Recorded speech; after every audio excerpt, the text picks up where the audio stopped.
Akhirnya, hari pertamaku di sekolah telah tiba. Hore! Acara spesial ini membutuhkan hoodie favoritku. Sangat keren, kan?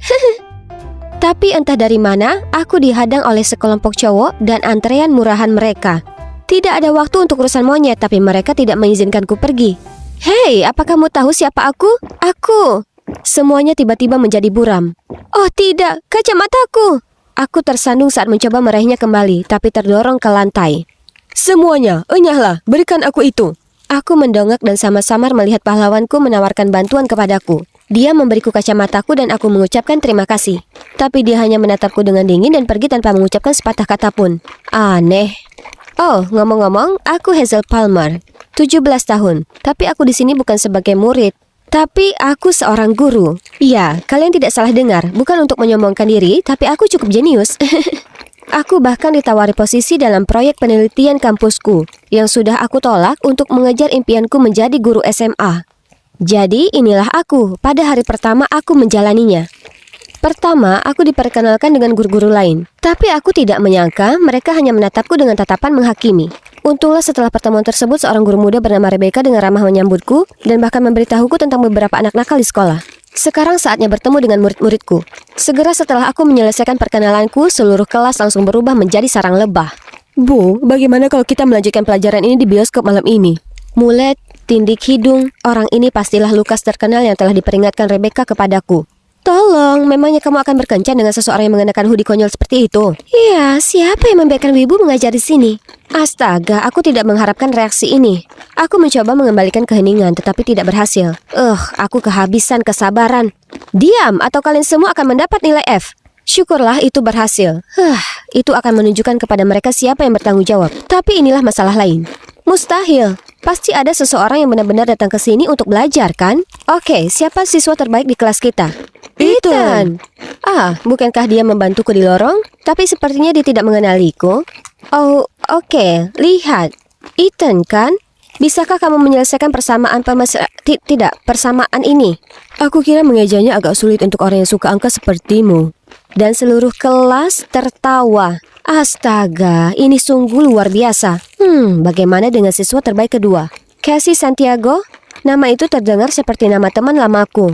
Aku berbelok ke sudut di mana sebuah lengan dengan enggan terangkat. Ya ampun, itu dia.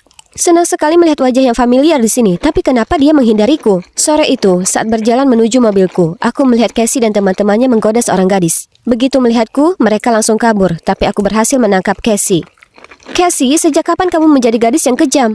Bukan urusanmu. Laporkan aku ke kepala sekolah jika Anda mau. Lalu dia melangkah pergi, meninggalkanku yang berdiri di sana dengan kebingungan. Sejak kapan Cassie yang manis berakhir di sisi gelap?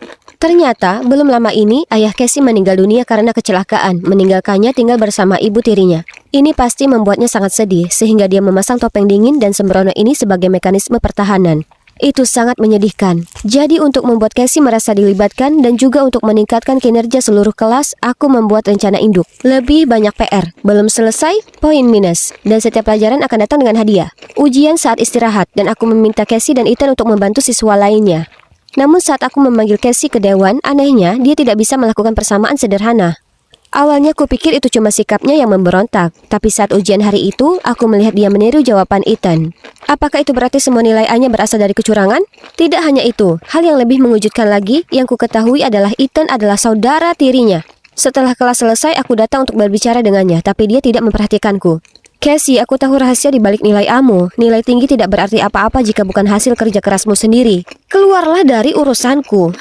Kamu temanku dan kamu adalah guru yang baik. Aku akan dengan senang hati mengajarmu. Bagaimana kalau hari ini? Sampai jumpa di perpustakaan. Memangnya aku peduli? Kata-katanya memang menyakitkan, tapi menurutku dia hanya berusaha menjaga citra dinginnya. Jadi aku masih menunggunya, tapi dia tidak pernah muncul. Tidak peduli seberapa keras aku mencoba, Cassie mengabaikanku dan terus berbuat curang. Saat ujian tengah semester, dia bahkan secara terang-terangan merampas kertas Ethan. Memang benar dia adalah temanku, tapi aku tidak bisa membiarkannya lebih lama lagi. Jadi aku mencoret ujiannya. Itu harus dilakukan. Pada hari yang sama, ketika aku berada di perpustakaan mencari materi, aku mendengar suara-suara yang aku kenal berbicara. Bu Palmer terlalu berlebihan. Dia bahkan menolak ujian Cassie hari ini. Bisakah kamu percaya ini? Kenapa dia tidak bisa pengertian sepertimu? Berikan dia waktu, Sadie. Dia hanya melakukan apa yang menurutnya terbaik. Jadi, itukah yang sebenarnya dipikirkan murid-muridku tentang aku? Setelah semua yang kulakukan untuk mencoba membantu mereka, namun yang kudapatkan hanya ucapan buruk. Dan Rebecca baik sekali membelaku seperti itu. Tak heran mereka menyukainya.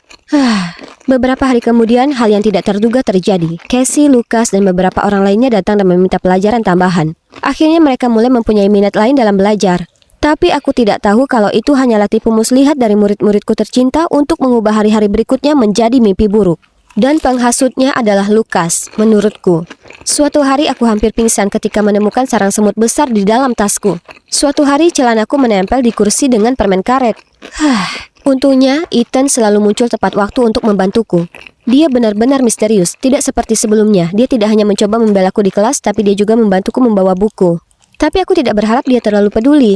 Suatu kali, aku melihatnya di tempat cuci mobil tempatku bekerja paruh waktu. Aku segera bersembunyi di balik mobil, tapi Ethan terus berjalan menuju kotak cucianku. Aku di sini untuk menemuimu, jadi tidak perlu bersembunyi. Biarkan aku membantumu. Setelah itu, Ethan mengantarku pulang.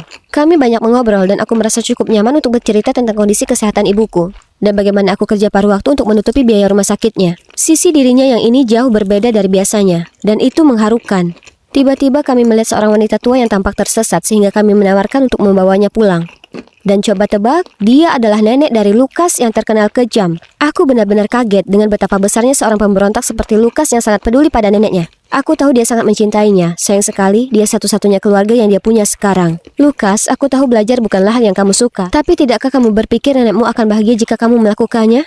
Sejak itu, Lucas berhenti berbuat nakal padaku. Begitu pula siswa lainnya. Sekarang mereka bahkan bisa mengerjakan matematika sederhana. Sebuah langkah kecil. Melihat usahaku akhirnya membuahkan hasil, aku mengadakan pertemuan orang tua untuk melaporkan kemajuan siswa.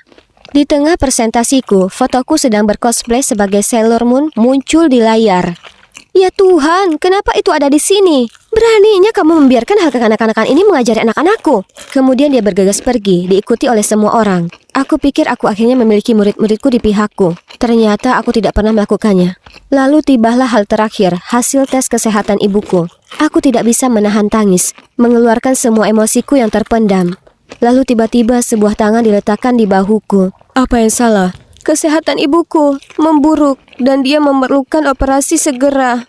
Aku turut berduka mendengarnya. Semuanya akan baik-baik saja. Kuatkan dirimu, Bu Palmer. Aku menghargai dia yang menghiburku, dan saat aku merasa sedikit lebih baik, kami memutuskan untuk pergi. Tapi pintunya dikunci dari luar. Itu pasti lelucon dari murid-muridku lagi. Kami mencoba membanting pintu dan berteriak meminta tolong, namun akhirnya menyerah dan menunggu seseorang datang. Suasana tenang ini memang bisa membuat orang terbuka, dan aku jadi tahu tentang Ethan. Sepertinya kita berdua punya masalah dengan keluarga tercinta. Apa masalahmu? Aku punya saudara perempuan, kamu tahu siapa, yang sangat aku sayangi. Tapi sekeras apapun aku berusaha, dia selalu membangun tembok di antara kami. Oh, bukankah ini pertama kalinya Ethan membicarakan kehidupan pribadinya? Dia selalu bersikap dingin dan menjaga jarak, tapi aku tahu jauh di lubuk hatinya dia juga mengalami kesulitan. Aku begitu asyik dengan ceritanya, hingga aku lupa sedang dikurung, dan perlahan-lahan tertidur, hingga suara mendengung mengagetkanku. Dan ada banyak kamera ponsel yang mengarah ke kami. Teman-teman, periksa ponselmu. Lihat apa yang dilakukan Bu Palmer dan Ethan selama ini. Astaga, banyak fotoku dan Ethan telah diunggah di situs sekolah. Dan dari beberapa sudut, seperti kami sedang berciuman. Oh tidak, aku mencoba menjelaskan, tapi mereka malah menatapku dengan jijik. Dan kenapa Ethan hanya berdiri di sini tanpa berkata apa-apa? Hal ini segera sampai ke kepala sekolah. Dia memberitahuku akan ada sidang kasus untuk hubungan yang tidak pantas dengan seorang siswa. Bagaimana ini bisa terjadi? Saat aku berjalan ke kantor kepala sekolah, tiba-tiba aku mendengar suara-suara yang kukenal berteriak. Kenapa kamu melakukan itu? Aku sudah bilang temukan kelemahannya dan lihat kamu tidak mendapatkan apa-apa. Aku telah melakukan semua yang aku bisa, apalagi yang kamu mau. Semuanya? Lalu kenapa dia masih di sini? Selama dia masih ada, dia mengacaukan hal-hal curang kita. Dan ibu akan membuat kepalaku dipenggal karena tidak berguna di sekolah. Atau itu yang kamu mau, kakak? Apa? Jadi, Casey telah merencanakan semuanya selama ini? Dan Ethan adalah bonekanya berteman denganku hanya untuk menyenangkan adiknya. Aku tahu dia membenciku, tapi apakah Ethan juga harus begitu kejam? Casey kemudian melihatku, jadi aku kabur. Aku masih mencoba memprosesnya ketika aku masuk dan melihat dewan sekolah memelototiku. Kamu menghina profesi guru, sehingga kami tidak punya pilihan. Aku sudah siap menghadapi kemungkinan terburuk saat Ethan menyerbu masuk. Tunggu, akulah yang sengaja menjepit kunci ruang kelas untuk membalasnya karena terlalu galak. Tapi aku tidak sengaja terjebak juga. Tidak ada apa-apa di antara kami. Jadi aku dibebaskan dari semua tuduhan dan Ethan mendapatkan skorsing selama seminggu. Kenapa dia melakukan itu? Setelah percobaan yang sangat lama, aku berkendara berkeliling kota untuk mengeluarkan tenaga. Lalu melihat Casey berkelahi dengan penjaga keamanan. Aku mengetahui bahwa Casey mencuri gelang dan menolak menelpon orang tuanya. Penjaga mengatakan dia harus menelpon polisi, jadi aku maju sebagai gurunya untuk menyelamatkannya. Casey bertanya kenapa aku membantunya. Tapi aku tidak mau repot-repot menjelaskannya dan pergi begitu saja. Sejak hari itu, Casey tidak mengikuti kelas tambahan. Dan setelah skorsingnya, Ethan kembali dengan sikap seenaknya.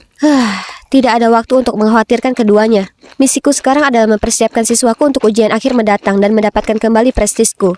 Untungnya, mereka mulai belajar dengan serius dan banyak berinvestasi dalam tes ini. Suatu hari, ketika aku masuk ke kelas, beberapa siswa bahkan memintaku untuk membantu menyelesaikan latihan tingkat lanjut. 2 minggu kemudian, ketika hasil keluar, semua siswaku yang penuh semangat bergegas mendatangiku. Bu Palmer, terima kasih. Pertanyaannya sama dengan pertanyaan yang kamu tunjukkan kemarin, jadi kami cuma perlu sedikit waktu untuk menyelesaikannya. Apa yang mereka bicarakan? Sebelum aku bisa mengerti, kepala sekolah memanggilku ke kantornya. Saat aku masuk, dia dengan marah menunjukkan lembar matematika yang diduga aku ajarkan di kelas tambahan. Etos kerja seperti apa yang memungkinkan soal ujian bocor, Bu Palmer? Membocorkan tesnya? Aku? Tidak. Ayolah. Tidak ada lagi alasan. Kau dipecat.